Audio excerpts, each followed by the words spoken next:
राधे राधे मित्रों, आइए आज हम लोग श्रवण करेंगे हल छठी व्रत कथा महात्म्य, जिसे हर छठ के नाम से भी जाना जाता है। भाद्र कृष्ण पक्ष की षष्ठी को श्री कृष्ण के बड़े भाई बलराम जी का जन्म हुआ था। बलराम जी का प्रधान अस्त्र हल और मूसल है, इसीलिए उन्हें हलधर भी कहते हैं। उन्हीं के नाम से इस पर्व का नाम हल छठी पड़ा। हमारे देश के कई पूर्वी जिलों में इसे ललई छठ भी कहते हैं और पूर्वी जिलों में इस दिन महुए की दातुन करने का भी विधान है।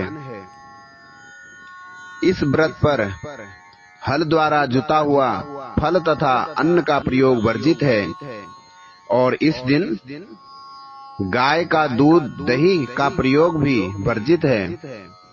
भैंस का दूध व दही प्रयोग किया जाता है। इस व्रत के दिन प्रातःकाल स्नान आदि के पश्चात पोछा आदि लगाने के बाद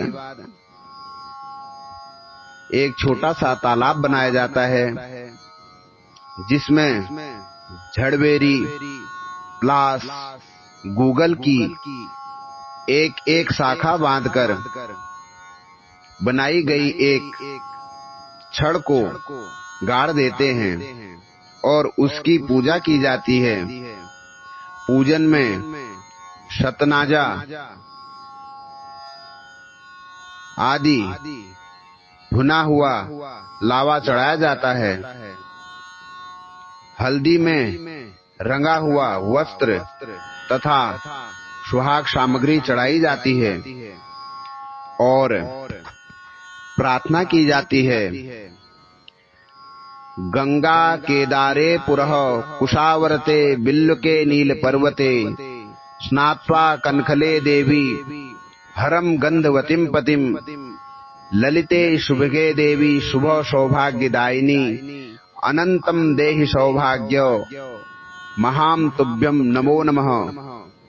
हे देवी, आपने गंगा, केदार, कुशावर्त, बिल्वक, नील पर्वत और कनखल आदि तीर्थों में स्नान करके भगवान शंकर को पति रूप में प्राप्त किया है। सुख और सौभाग्य देने वाली ललिता देवी, आपको बारंबार नमस्कार है। आप मुझे अचल सुहाग प्राप्त कीजिए। और फिर कथा श्रवण करनी चाहिए। एक गर्भवती ग्वालिन के प्रसव का समय समीप था। उसे प्रसव पीड़ा होने लगी थी। उसका दही मक्खन बेचने के लिए रखा हुआ था। वह सोचने लगी, यदि बालक ने जन्म ले लिया तो दही मक्खन बिक नहीं पाएगा। यह सोचकर वह उठी और सिर पर दही मक्खन की मटकी रखकर बेचने चल दी। चलते चलते उसकी प्रसव पीड़ा बढ़ गई। वह झरबेरी की झाड़ियों की ओट में बैठ गई। उसने एक पुत्र को जन्म दिया। अल्हड़ ग्वालिन ने बालक को कपड़े पर लपेटकर वहीं लिटा दिया और स्वयं मटकियां उठाकर आगे बढ़ गई। उस दिन हर छठ थी। यद्यपि उसका दूध और मक्खन गाय भैंस का मिला हुआ था, पर उसने बेचते समय यही बताया कि यह केवल भैंस का है, इसलिए उसका दूध दही बिक गया। जहां ग्वालिन ने बच्चे को छिपाया था, वहां एक किसान हल चला रहा था। उसके बैल बिदककर खेत की मेड़ पर जा चढ़े। हल की नोक बच्चे के पेट से टकरा जाने से बच्चे का पेट फट गया। किसान ने तत्काल झरवेरी की कांटे से बच्चे के पेट में टांके लगाकर उसे वहीं पड़ा रहने दिया। ग्वालिन ने लौटकर बच्चे को मृत पाया।